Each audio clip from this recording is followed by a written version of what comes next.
बिस्मिल्लाहिर्रहमानिर्रहीम। अस्सलाम वालेकुम नाजरीन, मैं हूँ साकिब बशीर। दो मौज़ूआत पे बात करेंगे। एक, इमरान खान के ख़िलाफ़ कल इस्लामाबाद की इंसदाद दहशतगर्दी अदालत और बैंकिंग कोर्ट में दो बड़े अहम केसेस लगे हुए हैं। दोनों में इमरान खान अबूरी ज़मानत पर हैं। कानून ये कहता है कि अबूरी ज़मानत पे अगर मुलजिम अदालत के सामने पेश ना हो तो उनकी ज़मानत खारिज कर दी जाती है और उसमें पुलिस या मुतलका सिक्योरिटी इदारे उसको गिरफ्तार भी कर सकते हैं। इससे मुतल्लिक बात करेंगे कि कल जो इंदिया दे रखा है कि इस्लामाबाद की जो इंसदाद दहशतगर्दी अदालत और बैंकिंग कोर्ट ने कि कल अगर इमरान खान ज़ाती हैसियत में इन पर्सन अगर अदालत नहीं आते तो उनकी ज़मानत खारिज कर दी जाएगी। तो क्या ज़मानत खारिज होने का इम्कान है? इस्लामाबाद हाई कोर्ट में उस मामले को इमरान खान ने चैलेंज किया है। कल उससे मुतल्लिक वीडियो लिंक के ज़रिए वो अदालत पेश होने के लिए तैयार हैं।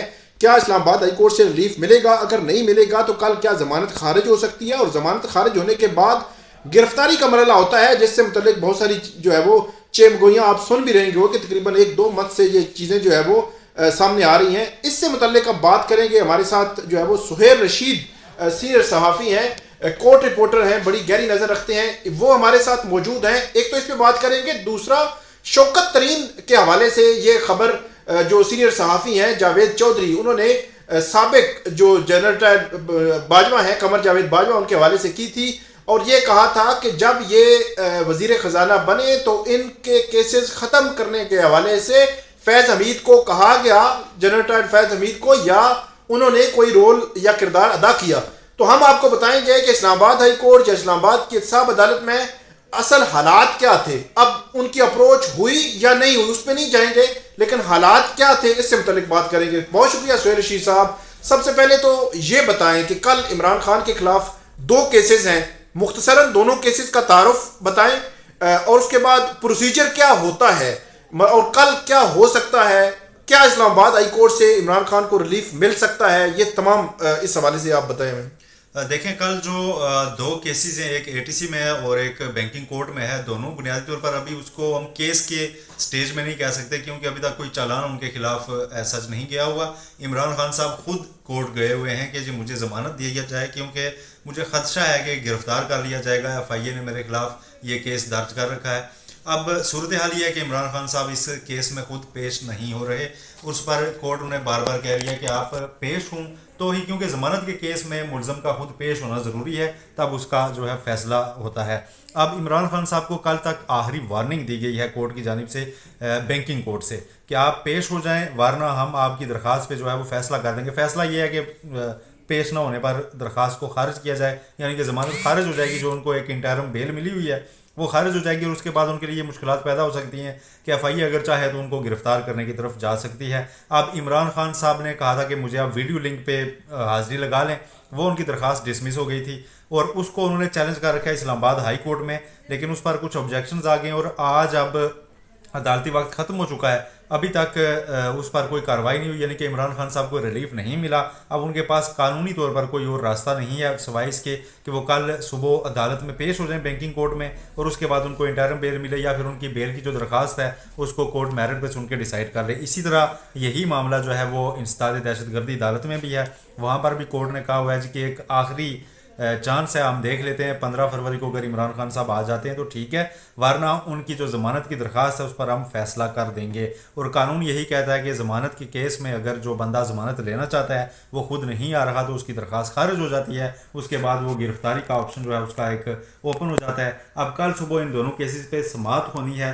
अगर इमरान खान साहब कल इसको एक्सटेंड नहीं करवा पाते किसी वजह से, क्योंकि बैंकिंग कोर्ट की जो जज साहिबा हैं उन्होंने ये क्लियर कहा था कि नेक्स्ट डेट पे अगर आपने कोई एप्लीकेशन भी नहीं लाई किसी किस्म की भी तो मैं आपकी बस उधर ही डिसमिस कर दूंगी। उन्होंने वाजे किया था कि अगर आप ये समझते हैं कि मैं पहले अपना माइंड डिस्क्लोज कर रही हूँ, जो कि जज को नहीं करना चाहिए, तो भी आप समझते रहें क्योंकि बहुत हो गया है, अब मेरे पास और कोई रास्ता नहीं है, अगर नहीं आए तो मैं आपकी बेल जो है वो खारिज कर दूंगी। ये अब सूरत हाल है इन 2 केसेस की कल सुबह, जिनकी दोनों की समाअत एक बार फिर। जहाँ तक मुझे याद पड़ता है सुहेल साहब, ये जो बैंकिंग कोर्ट का केस है ये ममनुआ फंडिंग केस के तनाजुर में जो FIR हुई थी उसमें इमरान खान ने इंटरम बेल ली और इंटरम बेल पे चल रहे हैं। नवंबर के शुरू में ये वाक़या हुआ था वजीराबाद का, तब से लेकर अब तक, उससे कबल इमरान खान ने ये इंटरिम बेल ले ली थी, मतलब नवंबर, दिसंबर, जनवरी, मतलब 3 मंथ के हो गए और चौथा जो महीना है वो जा रहा है इस केस का।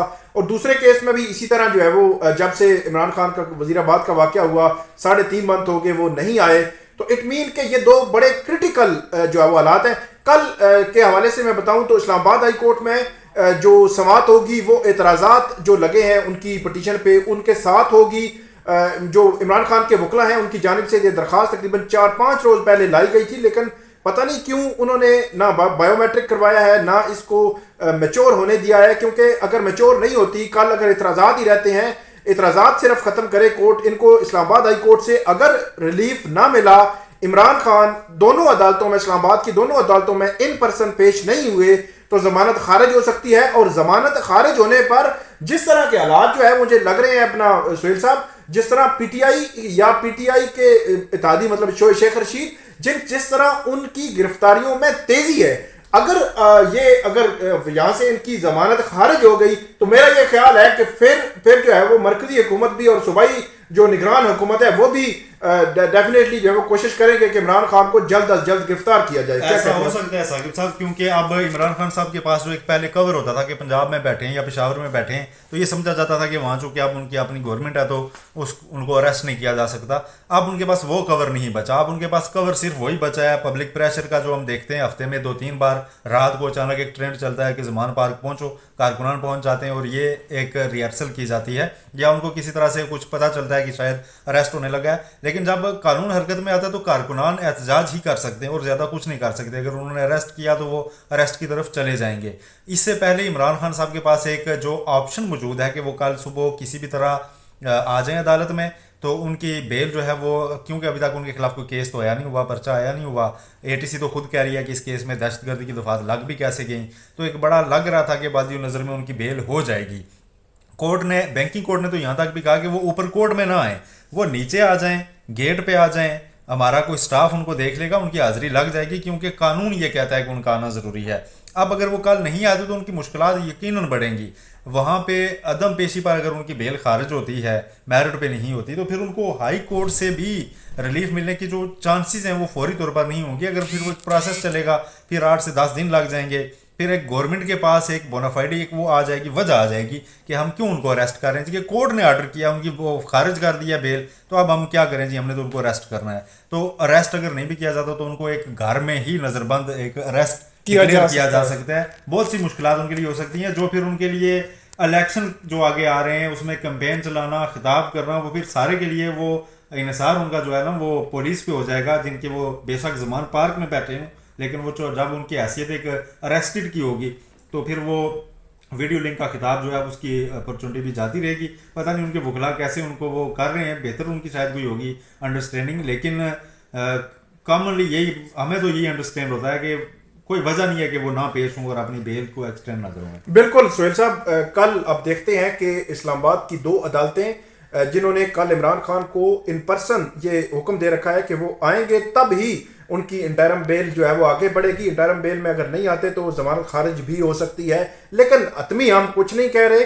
इस्लामाबाद हाई कोर्ट से क्या रिलीफ मिलेगा या नहीं मिलेगा, बज़ाहिर मुझे नहीं लगता कि बहुत जल्द रिलीफ मिल जाए, लेकिन देखते हैं, कल तक का इंतजार करते हैं। ये सारी सूरत हाल है। मुख्तसरन बता दें कि जो शौकत तरीन के केसेस हैं उनमें यह कहा गया कि कहीं से इन्फ्लुएंस, कहीं से उनके केसेस ख़त्म कराने के लिए जो जनरल रिटायर्ड फैज़ हमीद हैं उनका इन्फ्लुएंस था या जो भी चीज़ें हैं। तो मुख्तसरन आप 2018, 19, 20, 21, 22, 23 क्या होता रहा, कब क्या हुआ है ये बता दें। देखिए, ये जो सारी कहानी आप वो जो एक कॉलम का आप हवाला दे रहे हैं और उसमें कोई शायद इस तरह की बात कही गई है कि वो चाहते थे मेरे केसेस खत्म हुए हैं, हो सकता है उन्होंने कहा हो।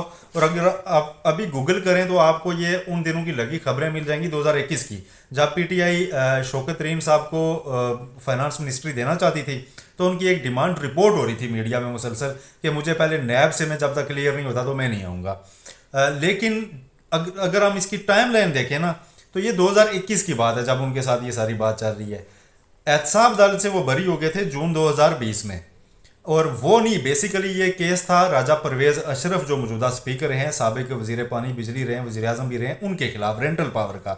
उसमें जो है ना ये को एक्यूज़ थे शौकत तरीन साहब।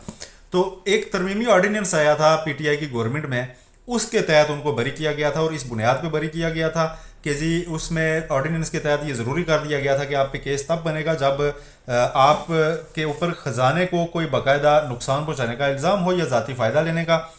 तो वो जो 2 केसेस थे उसमें उनको बरी किया गया कि जी इसमें जो पैसा कोई इन्वॉल्व नहीं है, बज़ाहिर ऐसे एविडेंस नहीं है। तो उन दो को 25 जून को एक फ़ैसला आया और 30 जून को दूसरा फ़ैसला आया। अब इस बरियत को नैब ने उस वक्त चैलेंज कर दिया था। नैब जिसको कहते हैं कि उसको मैनेज किया जाता है, बाकी तमाम केसेस उसने चैलेंज नहीं किए। इसकी बाकायदा एक प्रेस रिलीज एलामिया जारी हुआ कि हम इस केस को इसको चैलेंज करेंगे, ये बरियत नहीं बनती, क्योंकि ऑर्डिनेंस के तहत अक्सर केसेस वापस ही होते हैं, लेकिन उसमें बरियत हो गई थी। अब बरियत को नैब ने एलामिया जारी करके कहा हम चैलेंज करेंगे, चैलेंज किया भी उन्होंने। वो बरियत अभी तक पेंडिंग है, यानी कि जून 2020 और फिर 2021 में जब ये मिनिस्टर बनने की तरफ आ रहे हैं, इसके दरमियान 1 साल का गैप पैदा हो जाता है, जो कि इस कॉलम को फैक्चुअली सपोर्ट जो है अगर हम देखें तो नहीं कर रहा। लेकिन हो सकता है फिर अगर आप दूसरा एंगल हम इसको देखें तो फिर आप ये कह सकते हैं कि शायद ये पूरा ऑर्डिनेंस ही सिर्फ शौकत तरीन साहब को क्लियर करने के लिए लाया गया था, तो वो कोई इतनी ज़्यादा चीज़ बनती नहीं है, क्योंकि उस वक्त हफीज़ शेख साहब इंजॉय कर रहे थे मिनिस्ट्री पीटीआई के साथ और बड़ा अच्छा रिलेशन चल रहा था। उसके बाद तो वो सेनेट के इलेक्शन भी उनकी तरफ से लड़े हैं, तो ये चीज़ें उस वक्त थी सामने। लेकिन वो केस अब भी इस्लामाबाद हाईकोर्ट में पेंडिंग है। शौकत तरीन साहब ने 2021 में एक यहाँ पे अर्ली हियरिंग की दरखास्त दी कि नैब ने जो मेरी बरियत को चैलेंज कर रखा है उस पर जल्दी समाअत की जाए ताकि मैं क्लियर हो सकूं, लेकिन वो अभी भी पेंडिंग है यहाँ पर, और अगली समाअत उन पर अप्रैल में जाके इस साल होने लगी है। यानी कि शौकत तरीन साहब अभी भी ऑफ द हुक नहीं है नैब से, अभी भी उनकी जो बरियत को नैब कैसे यहाँ पे आर्गू करता है उसको देखना है। शायद वो नैब उनकी जो बरियत वो सेटिसाइड करवा दे, तो लिहाजा अभी तक उनको वो क्लियर हुए नहीं है। उन्होंने किसी से कहा जरूर होगा, अगर वो दावा किया जा रहा है कि मुझे क्लियर करवाएं, लेकिन उसका ग्राउंड पे प्रैक्टिकल इम्प्लीकेशन नजर नहीं आया। बहुत शुक्रिया सुहेल रशीद साहब, आपने बड़ी तफसील के साथ हमें बताया, और ख़ासतौर पर शौकत तरीन के हवाले से जो सुहेल रशीद साहब ने बताया कि जो कॉलम में लिखा गया वो उसमें कितनी हकीकत है कितनी नहीं है, क्या इन्फ्लुएंस किया गया नहीं किया गया, उस पर हम नहीं जा रहे। लेकिन जो फैक्चुअल पोजीशन है बज़ाहिर ऐसे लगता है कि वो उस कॉलम में लिखे गए अल्फाज को सपोर्ट नहीं करती कि 2020 में जो बरियत है वो नैब तरमीमी ऑर्डिनेंस के जरिए हुई, और उसके बाद उनकी अपीलें तो फिक्स ही नहीं हुई उनके कोशिश करने के बावजूद। तो ये थी 2 खबरें, बड़ी इंपॉर्टेंट खबरें थी, वो आपके साथ हमने शेयर की। आइंदा भी हम आपको जो इस किस्म की खबरें हैं वो आपके सामने लाते रहेंगे। बहुत शुक्रिया।